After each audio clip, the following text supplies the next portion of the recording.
चंपारण में कुशवाहा की राजनीति को आप कैसे देखते हैं?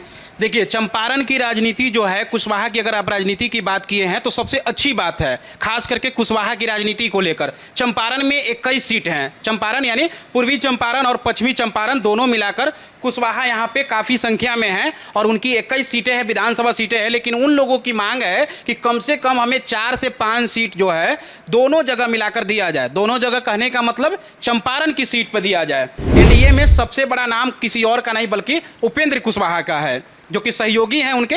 उसके बाद नाम आता है सम्राट चौधरी का, जो कि बीजेपी के नेता हैं, उप मुख्यमंत्री भी हैं। तीसरा नाम है उमेश कुशवाहा, जो कि बड़ा नाम है। अब हम इन तीनों का नाम का तो जिक्र कर दिया, लेकिन इनके नाम पर किसी भी कुशवाहा को विधानसभा में टिकट नहीं मिल पाता है। मोतिहारी में 18,000, रैक्सौल में करीब 35,000, मधुबन में 40,000 और फिर नौतन में 50,000, चनपटिया में 15,000 और वाल्मीकि नगर में 40,000 कुशवाहा का वोट है। जो जिन सीटों का हमने जिक्र किया है वह सीटों पर कुशवाहा का सबसे भारी संख्या में मतदान होती है और मत होते हैं, लेकिन उनको सीट नहीं मिल पाता है। इसी वजह से कुशवाहा नाराज भी होते हैं। चंपारण में कुशवाहा की राजनीति को आप कैसे देखते हैं?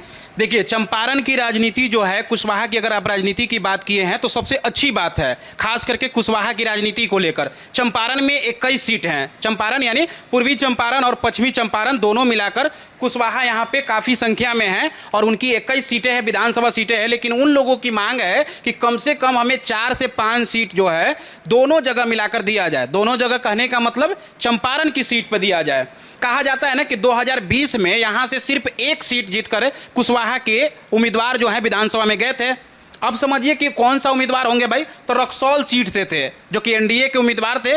वो सिर्फ विधानसभा में 1 सीट जीतकर गए थे, बाकी सीटों पर यानी 20 गो सीटों पर मदद करने का काम किया था। लेकिन अब उन लोगों की आवाज़ उठ रही है कि कम से कम हमें 4 से 5 सीट दिया जाए, अन्यथा हम इसकी बहिष्कार करेंगे या फिर इनका विरोध करेंगे। अब हम एक एक करके सबका नाम ले लेते हैं। जैसे एनडीए के सबसे पहले शुरुआत करते हैं। एनडीए में सबसे बड़ा नाम किसी और का नहीं बल्कि उपेंद्र कुशवाहा का है, जो कि सहयोगी हैं उनके। उसके बाद नाम आता है सम्राट चौधरी का, जो कि बीजेपी के नेता हैं, उप मुख्यमंत्री भी हैं। तीसरा नाम है उमेश कुशवाहा, जो कि बड़ा नाम है।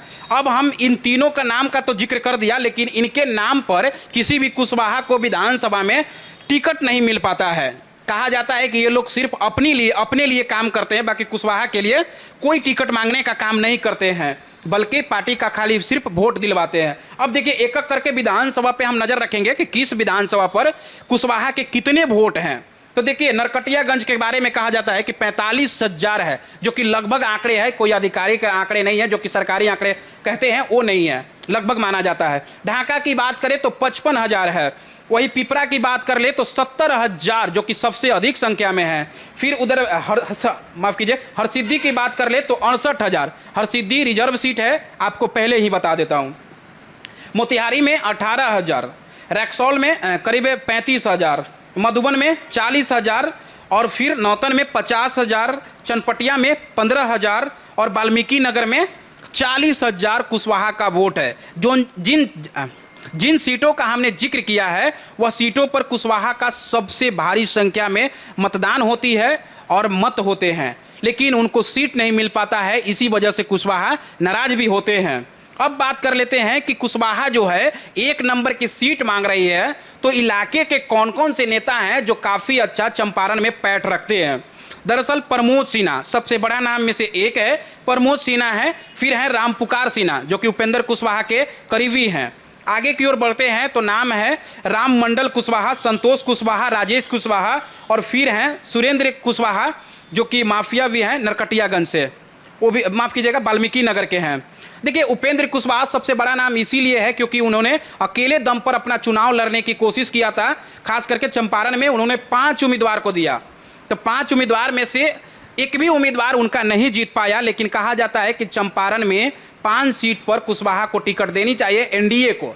अब समझ लेते हैं कि उपेंद्र कुशवाहा ने कौन कौन सीट पर अपना दावा किया था कि जब वह इसमें नहीं थे, तब की बात हम कर लेते हैं, जब एनडीए में नहीं थे। अब समझिए, ढाका, पिपरा, मोतिहारी और नौतन और बेतिया, इन सीटों पर उपेंद्र कुशवाहा ने अपना उम्मीदवार उतारा, लेकिन 5 की हार हो गई। अब बात कर लेते हैं आरजेडी की। आरजेडी भी इधर तैयार है, महागठबंधन भी तैयार है, क्योंकि इनके पास भी बहुत बड़े बड़े कुशवाहा नेता हैं। अब हम समझ लेते हैं कि आरजेडी के सबसे वरिष्ठ नेता में आलोक मेहता का नाम सबसे ऊपर आता है, क्योंकि कुशवाहा के समाज के नेता बहुत पहले से ही आरजेडी में हैं और पूरा जीवन भी आरजेडी में ही शायद लगता है कि बिता देंगे। अब दूसरा नाम है अभय कुशवाहा, जो कि ये दो नाम बहुत बड़े नाम होते हैं कुशवाहा के, और उनकी भी नज़र जो है चंपारण में है, क्योंकि चंपारण में आरजेडी की मात्र 3 से 4 सीट ही है और 4 सीट पे ही गुजारा करना पड़ रहा है, बाकी 17 सीट जो है एनडीए के पास है। अब बात कर लेते हैं लोकसभा की। तो लोकसभा में कुशवाहा को 6 सीट दिया गया था आरजेडी के द्वारा, जबकि एनडीए के द्वारा तो उतनी कोई खास सीट दी नहीं गई थी, लेकिन आरजेडी के द्वारा 6 सीट दिया गया। तो इससे कुशवाहा वोटर जो है आरजेडी के पक्ष में लोकसभा में गए और उनके उम्मीदवार भी जीते। समझिए कि लोकसभा में उम्मीदवार जीते, तो हो सकता है कि विधानसभा में भी आरजेडी दांव खेलेगी और कुशवाहा को उतारेगी विधानसभा में और शायद जीत भी पाएगी। अब बात कर लेते हैं कि 6 सीटों को लेकर तो लमसम माना जाता है कि कुशवाहा को अपने अनुसार या फिर कहे तो उनके अनुसार विधानसभा की सीट मिलेगी और काफ़ी अच्छा जीत भी हासिल करेंगे। तो कुशवाहा वोटर की राजनीति यही है, खास करके चंपारण की हमने बात किया था और चंपारण में इस तरह की राजनीति है। अगर एनडीए से कुशवाहा हटते हैं तो आरजेडी के पास जाएंगे और आरजेडी तो तैयार हैं ही कि उन्हें 1, 2, 3, 4 सीटें दे दिया जाएगा। बाकी आप क्या सोचते हैं कमेंट में अपनी प्रतिक्रिया जरूर रखिएगा। मेरा नाम वजन लाल कुमार है, जन अखबार देख रहे हैं मोतिहारी से।